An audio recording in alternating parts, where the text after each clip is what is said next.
Question है the reaction mixture containing H2N2NH3 और इनका पार्शियल प्रेशर दे रखा है आपको 213, ठीक है, रेस्पेक्टिवली। ओके, टेम्परेचर है 725 केल्विन। इस पे आपको केपी की वैल्यू दे रखी है इस रिएक्शन के लिए। N2 प्लस 3H2 से 2NH3 फॉर्म हुआ, इसकी केपी की वैल्यू ये है 4.28 इंटू 10⁻⁵, ठीक है, प्रेशर के टर्म में है। Okay sir, which direction the net reaction will go, net reaction किस डायरेक्शन में जाएगी, ऐसा क्वेश्चन पूछे तो आप एक तो निकालोगे क्यूपी और एक केपी की वैल्यू। अगर कंसंट्रेशन के टर्म में हो तो क्यूसी और के इक्विलिब्रियम केसी, ठीक है, केसी की वैल्यू निकाल सकते हो। अब देखो केपी तो कब निकालोगे, एट इक्विलिब्रियम टाइम पे निकालते हो ना, के इक्विलिब्रियम पे, और QP at any time, any time, किसी भी टाइम पे। तो अगर QP is equal to KP हो जाए तो ये कौन सा होगा, इक्विलिब्रियम कंडीशन होगी।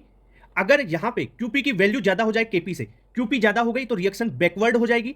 अगर एक कंडीशन एक ये हो सकती है कि केपी की वैल्यू ज्यादा हो जाए क्यूपी से तो रिएक्शन फॉरवर्ड चली जाएगी। ओके, तो यहां पे केपी की वैल्यू तो दे ही रखी है आपको, क्यूपी की निकालो। क्यूपी की कैसे निकालोगे, आपका जो प्रोडक्ट है उसका प्रेशर NH3 का प्रेशर, उसके पावर में उसका stoichiometry upon pressure of N2 और उसके पावर में उसका स्टाइक्योमेट्री 1 है। ओके, प्रेशर ऑफ H2 उसके पावर में उसका स्टाइक्योमेट्री 3 है, ठीक है।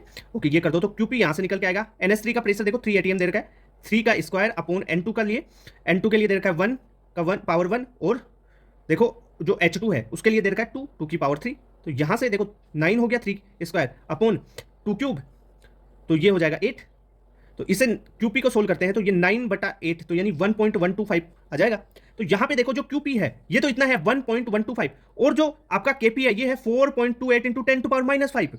देखो केपी कितना है, 4.28 इंटू 10⁻⁵ है। तो यहां पे क्यूपी ज्यादा हुआ, और मैंने बोला अभी कि अगर क्यूपी ज्यादा है तो रिएक्शन किधर जाएगी, बैकवर्ड जाएगी। सारा कॉन्सेप्ट समझ में आया, तो करेक्ट आंसर हो जाएगा सेकंड, ठीक है, रिएक्शन किधर जाएगी, बैकवर्ड।